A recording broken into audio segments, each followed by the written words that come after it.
When Samoans first began coming to the United States in the early 1900s, they were looking for a place to belong. They found home with family, and as those family circles grew, they found it again with their churches. Over time, as Samoans became part of life in America, many found themselves living between two cultures, connected to both, yet not fully at home in either. This place, Manuia, offers a place to land, a place to breathe, and a place to belong. Second Samoa is your home away from home. Anga nui taimi o maliu. Ola mai tau I maliu o le tunu. Lava noa le whaiese to e mea mo le tangata o maliu. Mo lava o na saili, po ai lea ua tu umalo. Afa I stamali I swafa I se swafa daua. Ino te pena whata taule iai. Afa I stau lea po se tamaitai, talavo. Ia o na whamama fo le iai o le halua inga. Na o whesota inga wawala lata lava e pe o matua o so matuangane. Ia iai le winga o nei whalawe lave. E whatontonuina lave le o maliu whatasi ai malefsosoani ai lato na mafuta wawala lata maltangata o maliu.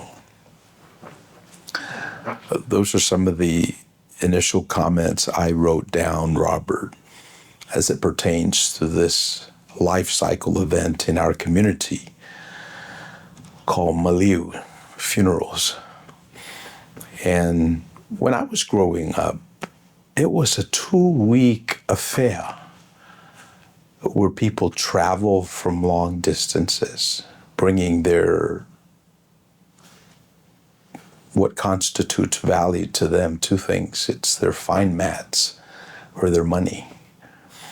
And the first week, folks would gather from the different clans, and they would put together their valuables, and then it crescendos around the second week where the bulk of the family gathers, and then the funeral is done towards the end of the second week.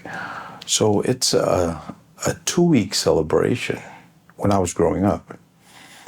And when I reflect upon that, it's quite an expense, not just the actual physical dollar amount expended, but the time. Because folks have to take time from their schools, their work, just to pay their last respects to the person. I'm glad to report that as of the 21st century, those funerals are very rare in our community. In a population of about 300,000 people in the diaspora, I'd be pressed to find maybe 2 or 3 major funerals in a year that is done the old traditional way. And if 10% of the people are dying, so that's out of maybe 3,000 funerals every year. So it is getting better in terms of expense. And as I reflect on where we have traveled as a people, I realize that death no longer has a hold or a sting over our culture and our people. And just as Jesus said, I have overcome death. So the grave should no longer have the sting that it used to have when we were in the dock before Christ came. So I'm very happy about that. And as I pay attention to our community coming together around this life cycle event, in particular, funerals and deaths, I realize that a lot of them are participating in the farewell on a on a one-day basis. Instead of this 2-week corporate mourning, it's now confined to just one day. You bring the body in the morning, and then by the afternoon, they've said their goodbyes, and then the reception to follow immediately. And as I reflect on that, I'm wondering if the mourning process is short-circuited because we only do it one day. And that's what I'm concerned about, because if people are not allowed to mourn the loss, if people are not allowed to be with the decedent's memories such that it heals them, then we may run into some problems. And as these young people that are witnessing the passing of a loved one are not given time and space to heal, process, to get rid of the guilt, these things might linger on, and they may resuscitate. They may come up in the form of mental illness later on. That's my concern. So ole me o mai to wina I lo tatou o tunuu, a me se tatou I whafoi I Amerika ma tunuu I whafo. Pe ua whawhaingo fie e tatou ia maliu o tangata tatou te alolofa I ai. Samasani o na lua vai aso. Ia le ne ua vai atua ua taitasi aso. Te lua aso. Te tolu aso. Ia ona o popole ele ne te ua le tau le ngā luenga whamawhanawhana a le taimi le o whai ngā luenga e whamawhanawhana ai loto nuti mo moia ona mawhtanga o le piti ona le oti. Wapi o le siale mea a whapea ai ei nai me o lo toe mai toenga o le soifua ma le ola o le sapele I le tangata. Whapea lawa le fofoina manua na a o soifua maola le tangata I le taimi nei.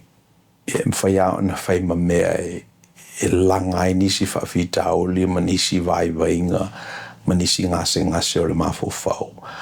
A whapefo lai le langa I o datou tupulanga.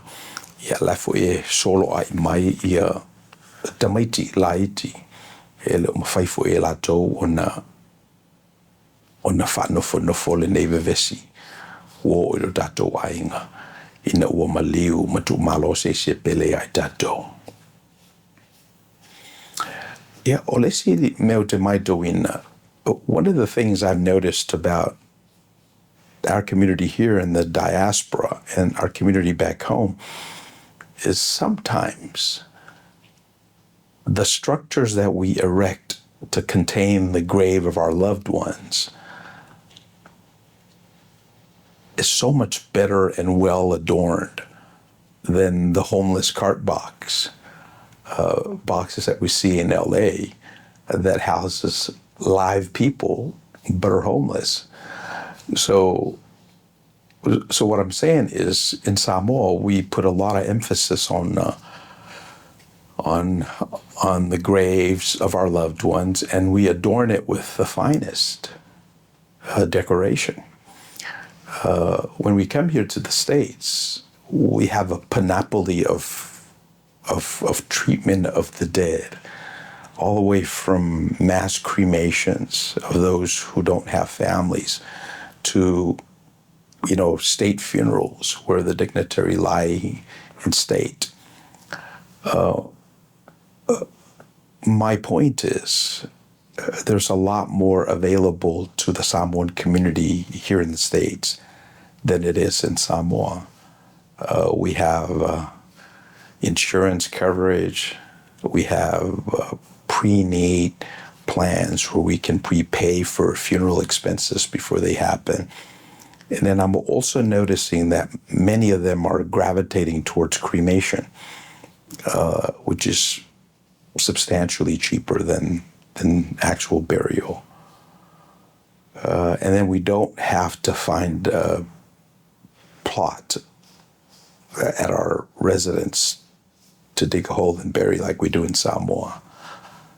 We can just bury it with everyone else here. All that to say, to the extent that our community participates in how Western society treats their dead and participate well, we can give a decent funeral to a loved ones and then avail ourselves to the healing process that comes about when we have lots of time spent on being with one another while we're still alive and not wait till when they die. I saw the Long Beach Fire Department putting together a ballot measure, and they were collecting signatures at the grocery stores.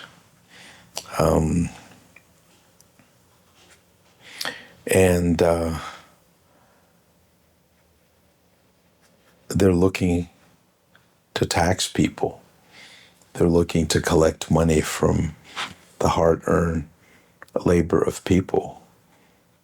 And I need a thought partner so we can think through some of these pieces. People feel like they're overtaxed. The sales tax, the property taxes, the fees, and to have a prominent member of our community here in Long Beach put together this referendum and gathering signatures from people to tax themselves. I don't know, Robert, but isn't that systemically evil? I don't know. When we have a system where, for whatever reason, we're being coerced or forced to do something that's against our interest, what is that? And I can go back to the Garden of Eden, where the snake asked the woman an interesting question. He said, did God restrict you from all this plentiful, all this abundance? Did he not give you blessings? And the woman said, no, he gave us all the blessings except for this particular tree. God said that if we were to usurp that boundary, if we were to partake of the fruit of the tree, then we should surely die. And that was when the devil bounced on her and basically said, your self-interest will be served by eating the fruit. Your self-interest will be served by usurping the boundary that God has for you. Your self-interest will be served when you go up against God and the divine. And she looked at the fruit, and it looks very pleasing. And she crossed the boundary. She committed the sin. She ate of the fruit. And the rest is history. So I'm reflecting on that story because what we have now is we have the Long Beach Fire Department that's putting together a tax measure. They're collecting the signatures necessary to put it on the ballot in, I think, June or November of this year. And they're basically asking people to levy a tax on the citizens of Long Beach. Now, of course, they're saying it's not for the citizens of Long Beach, but the devil is always in the details. But the whole idea of taxing people more than where they're taxed now, it's sort of like a double-edged sword. Not only should we ask folks for more money, but we should be diligent stewards of the ones that are given to us. The money that we have now, we should double-click in how we have used the taxes in the past before we ask people for more taxes. Thank you for spending time with us. If you found this content helpful, please like the video, share it with others, and subscribe to the channel so we can continue bringing these insights directly to you. Yo, Manuia.